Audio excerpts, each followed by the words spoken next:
maybe we could start off. I know we don't have time to go into everything that you've reviewed for, but if you all wouldn't mind sharing just briefly your experience as a reviewer, however you would like to present that.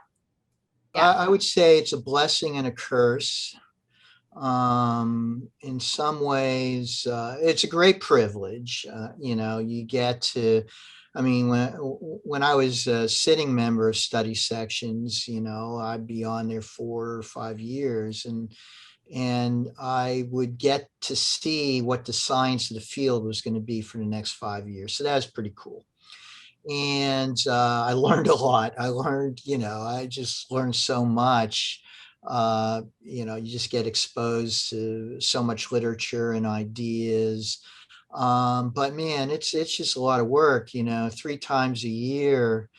I mean, it basically cost me 3 months of, my professional life a year. So it was pretty grueling and very emotional. You read so many good grants and they're not going to make it. And however, some of them did make it eventually. And then there's frustrations too with other study section members. Not everybody is, in my opinion, a great reviewer. They're not, and by that I mean they're not conscientious. They don't really, like do all the work they should to properly evaluate. And, but I'll tell you one thing, I certainly learned, I got exposed to so many different ways to write a grant. And it taught me a lot about grant writing in addition to science. So that's why I say, if any of you ever have an opportunity to do it, definitely take advantage of it. Mohamed, would you like to go next? Yeah, sure. I mean, I agree with what most Alan has said. It was a privilege to, for the last 20 years, I've served on numerous study sections, and it was a great learning experience. I'm still learning from it. There is, like Alan said, you read state-of-the-art grants, things that's going to be going on in the next 5-10 years, new methods, new techniques that you never heard of, and you are looking at them there for the first time. And just so exciting. And and you learn the things to do, the things that you should not do when you're writing your own grants. And you see how also the reviewers interact with each other, and sometimes get close to fighting between reviewers with different opinions and things like that. But at the end, we try to reach a consortium on the scores and things like that. But to me, one thing also that you realize, after the first time I served on study section, when I got my first R01 and I was invited to the study section and attended the first one, I was like, wow, at the end, how did my grant got funded? Yeah, right. With all the scrutiny that goes into this study. Exactly. You feel good about yourself. So I think, Alan did great presentation, and maybe I'll come back to some other points later, but this is just my first impression on serving on these study sections. Wonderful. Pamela? Thanks, yeah. So just to help people who are here to ask questions as applicants for R01s, I'll share that most of my reviewing has been for the National Institute of Mental Health. I've also done reviewing for NIDDK, fair amount of ad hoc reviewing before becoming a standing member on the Adult Psychopathology and Disorders of Aging group. And I think among the panelists that were invited to participate, I might be the only one who does research with humans. So if your questions have to do with, proposing to do research with humans and clinical populations, I'm happy to answer those questions. But in terms of the subjective experience of serving on grant review, I don't want to waste your time by just repeating exactly what Alan and Mohamed already said, because that nailed it. Yep, that's what it's like. Thank you. And Michelle? Yeah, so I've been serving on an NIH panel that serves all NIH institutes, And I agree with all the points made, which is something you say a lot in study section. But I guess one thing I'll add that's new is that for new PIs, there are ways through the Center for Scientific Review to ask to serve, because they realize that serving is such a wonderful learning opportunity and that younger PIs are often left out. So I would encourage you to look for those opportunities, and we could go from there. Yeah, I've enjoyed serving as a member or I review grants for molecular neurogenetics, and then I've ad hoc'd on other panels as well. All right, so I wanted to know from each of you, and we don't have to go in an order unless you'd like to, how you broke into being a reviewer. Did you get to choose a center or an institute that you worked on, or was it just Pamela's shaking her head? Yeah. No, they choose you. Yeah, it's like being asked to prom. So there are a couple of things. First is that this is just true from my experience, but you get invited to serve as an ad hoc reviewer fairly early in your career. Just like Michelle said, they have training programs for new reviewers also now, not when I was doing it, but now, like, I've been assigned as a mentor to like a new reviewer where you talk about the process with them and give them tips and stuff. So you can get that mentorship in that role. But after doing ad hoc review, and in my case for my study section, they definitely want you to have current R01 funding before they want to invite you to be a standing committee member. And so I think part of it has to do with not potentially, like, making sure that you have the expertise, that you understand what goes into a good fundable grant, but also potentially avoiding a conflict of interest, because you will likely review for the panel that is most likely to review your applications. And it can be awkward if you're not going to be able to submit an application while you're serving on a panel. It has to go to a different standing committee or a special emphasis panel while you serve. And so it's better if you are currently funded for a while. But yeah, you get invited. Was that the same with the rest of you? It's by invitation? That was the case for me too. I mean, as soon as I get my R1 and I had certain expertise in certain fields, it was luckily sex differences, individual differences, which was a hot topic at NIH in the recent years. So they invited me to serve in some of these committees. And one of the things, just to state also, is what Pamela said before, is that she's the only human researcher in this panel, but we as a reviewer, we review for animal studies, human subjects, everything. So as a reviewer, we review for the human subjects as well.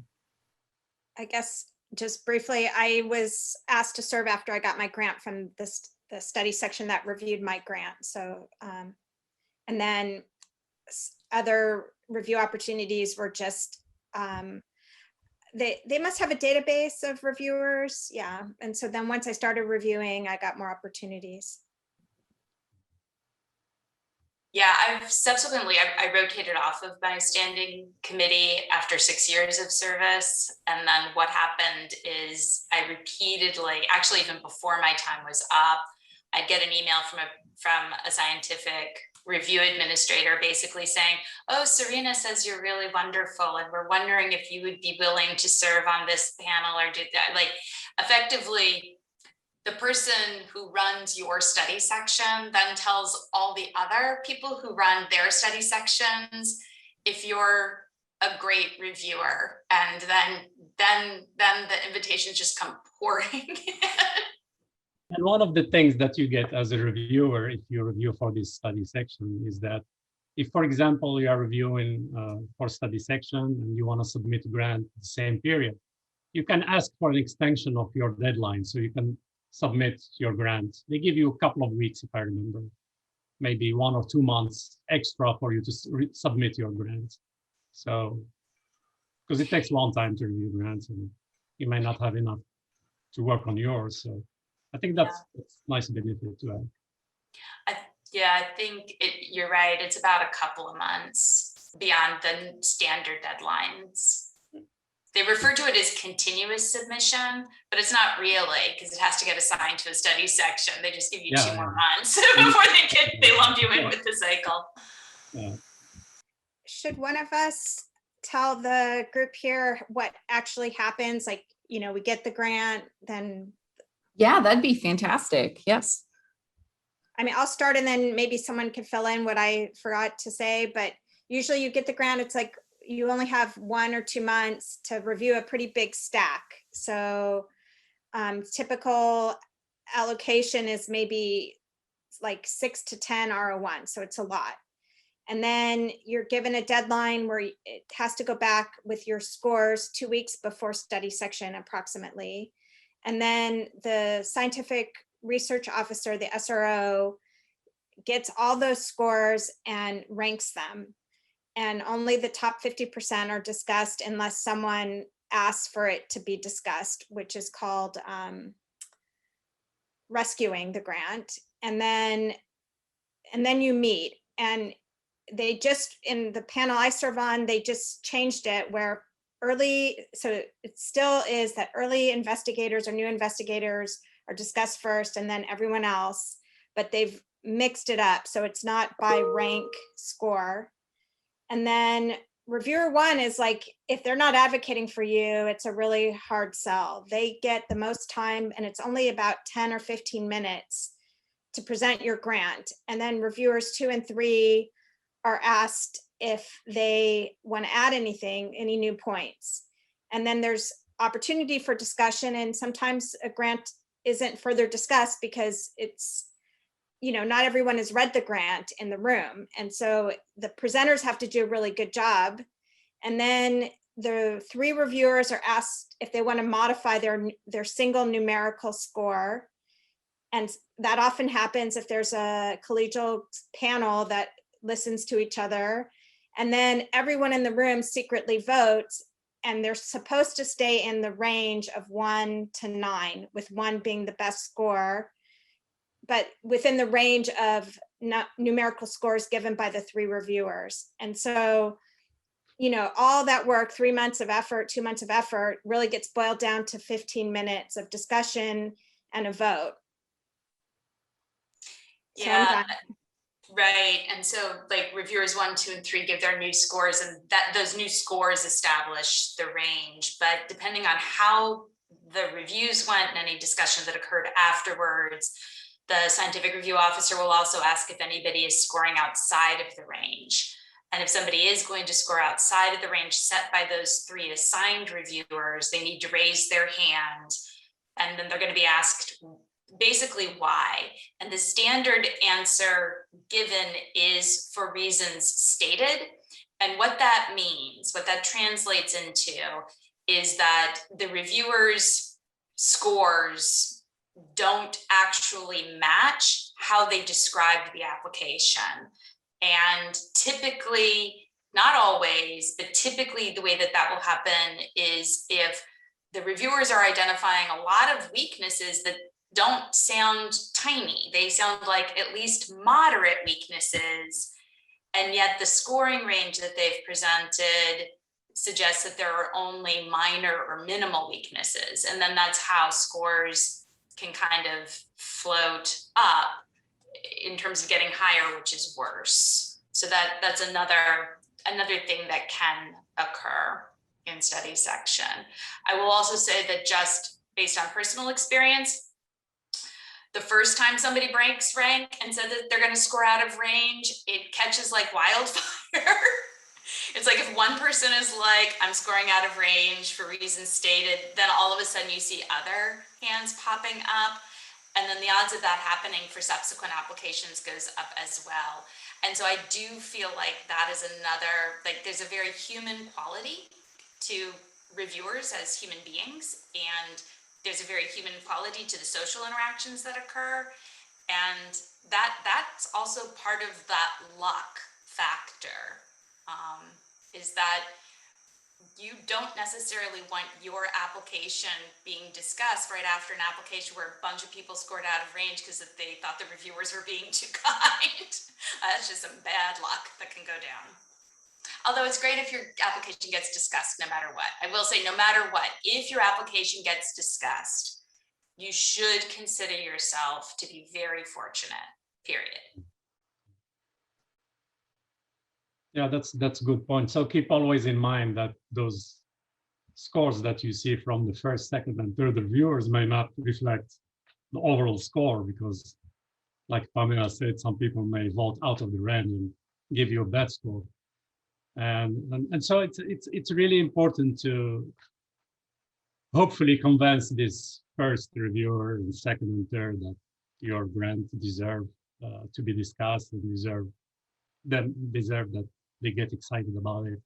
And so one important thing maybe before you submit your grant is, maybe that's something Alan Spector discussed before, but check the rosters that are, if you're applying in NIH, check the rosters, see the expertise that is within each of these study sections, and make sure you send it to a place that they will have some understanding of your project, and maybe you know that they may be excited about it. So do some homework before submitting to any particular study section. However, I guess for my panel, I have a set of like highly specific expertise, but I don't often get those grants. And so don't assume that the expert in the room is getting your grant.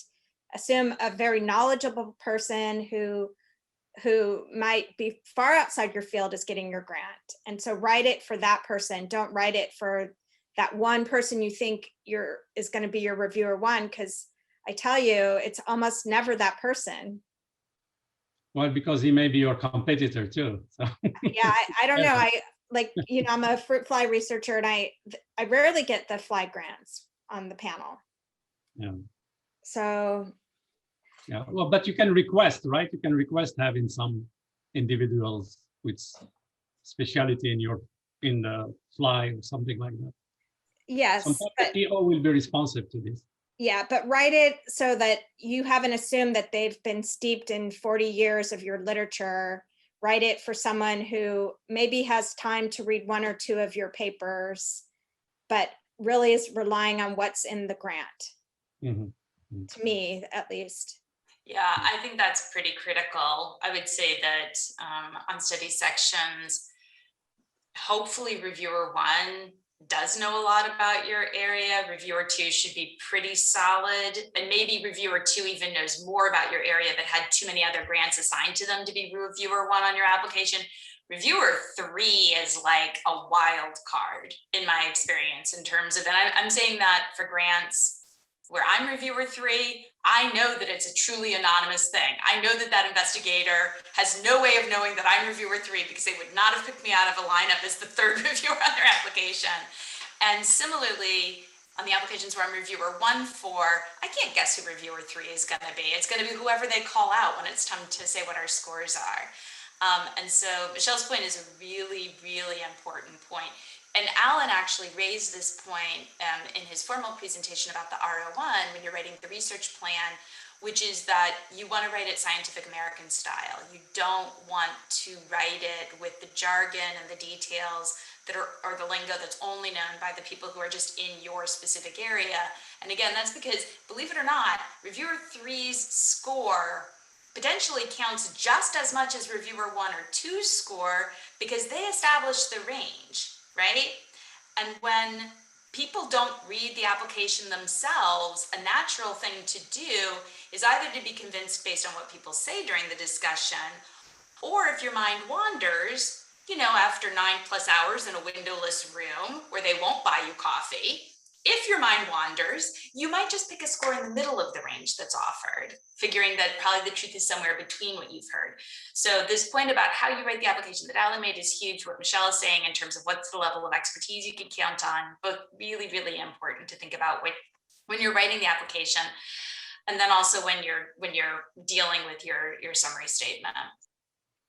Do you find talking about the reviewer 1 is the one who's going to give that 15-minute report on this, and then reviewer 2 and 3, being secondary and tertiary, have you found in your experience that there's a lower level of commitment to reading that proposal and trying to understand it? Do you feel like everyone takes the same kind of commitment level and focus when they're looking at the proposal? More or less, I found. I mean, I personally do, but there is a range. People run out of time. Yeah, I think in my experience looking at people reviewing grants for me and for others, you see they spend. I mean, the reviewer 1 and 2 will spend more time. You can see that they spend more time reading the proposal. Reviewer 3, I think they just go through it very quickly. I mean, it depends on the reviewer, but sometimes the reviewer 3 because I guess. Alan, how about you? I'm curious what your experience is. I read all the ones I'm assigned, whether I'm 1, 2, or 3, as carefully as possible. But I think that there's a large number of reviewers, if they're number 3, don't take it quite as seriously as if they were number 1 or 2. That's not uncommon. So, yeah. My own reaction is the sense that I feel like it has less to do with whether somebody is assigned to be reviewer 1, 2, or 3, as it does with how they approach review. I've absolutely been in study section. I'm not saying this is the norm, but I've absolutely served on a study section where you're reading somebody's critique before you go in to discuss it, because you get access to your other reviewers' critiques. You don't know who they are, but you get to read their critiques about 3 days before the discussion so that you already know what they're thinking and you can already identify what the disagreements are and you can already discuss it. Where I'm looking at reviewer 1's critique and it's like nothing, like they've basically written nothing on the critique. And then you get into the study section and they're supposed to speak for the first, 8 minutes, both summarizing what the application is about and what the strengths and the weaknesses are. And watching them read my critique, I am not kidding. Yeah, I happened to be chairing that session. So I was sitting next to the scientific review officer, turned my laptop towards him, pointed to the review so that we could both follow along as reviewer 1 was actually reading my critique and study section. So unfortunately, when I say there's a human quality to reviewers and that they're human beings. I've also seen reviewers 3 who have been so dedicated and brilliant in their critique of an application that I thought I was the expert on as reviewer 1. So I think it just depends on the quality of the reviewer, honestly. Yeah, if I can interject, I completely agree with that. Over the years, I've found it quite frustrating when, reviewers, I think, are simply being irresponsible, and it just really upsets me. But all the more reason why you have to give reviewers who are potentially, positive about your grant, got to give them the ammo to defend your grant. And one interesting aspect that Pam mentioned in passing that I think is really important, it was a big change. Back in the old days, we would go into review and nobody knew what anyone else thought. All right, there was no sharing of the summary statement. You just went in there completely blind. You had no idea what anyone else thought. And then they changed it. It's about, probably 20 years ago, where now, as has been mentioned by Michelle and Pam, you get the reviews about a week before. And so you get to read the other reviewers' comments. And this is a really critical stage. I love this now because I lived through the prior process. And so, if I really like a grant and I see a reviewer has been not particularly careful with it or is wrong about something, then, you know, it allows me an opportunity to build my case. But in order for me to build my case, I have to rely on the PI to help me build that case, you know, and that's why, that's what I meant when I said, you know, help the reviewers that like your grant by, you know, writing a very clear and organized grant so they can go in and they can find the areas to defend you when the time comes and be your advocate. Mm.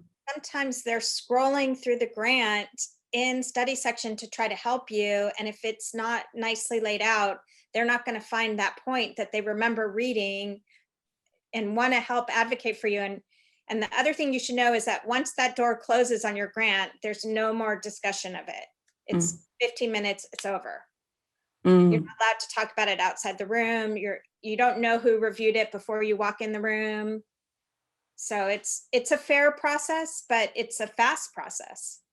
So what if you find out that someone in your study section is biased, possibly against your work? Maybe they're a competitor, or maybe they, you know, they don't agree with your work, and you know that. How do you handle that? So in your cover letter, you can specify names of researchers that you feel would be in conflict because of, you know, differing scientific views. When I've done that before on occasion, and I'm pretty certain it's always worked. You know, those people never were either assigned my grant or even on the study section. And I was really seriously concerned that there would be, you know, some bias. But when I wrote it, you know, I write it in a way, you know, to say this, you know, something like, you know, despite the reviewer's best intentions, you know, I don't think that they would be able to view my work with an objective eye, you know, something like that. So that there's a little bit of tact there, right? But you're allowed to do that. You can spend. Now, it doesn't mean they're going to listen to you, but 9 times out of 10 they will. So, Alan, in this case, is this a conflict of interest? Do they ask them to leave the room, or they stay there and they vote on your grant as well? So in one case, my guess is I don't know what happened, you know, but I was fairly certain, you know, based on the reviews, that they weren't one of them. So they would be asked, and I've been on study section when that's happened, and they're asked to leave the room. In another case, it went to a special emphasis panel. So it was a matter of making sure that that person wouldn't be asked to serve on the special emphasis panel, at least for my grant. And I think that, well, it obviously worked. They weren't on there.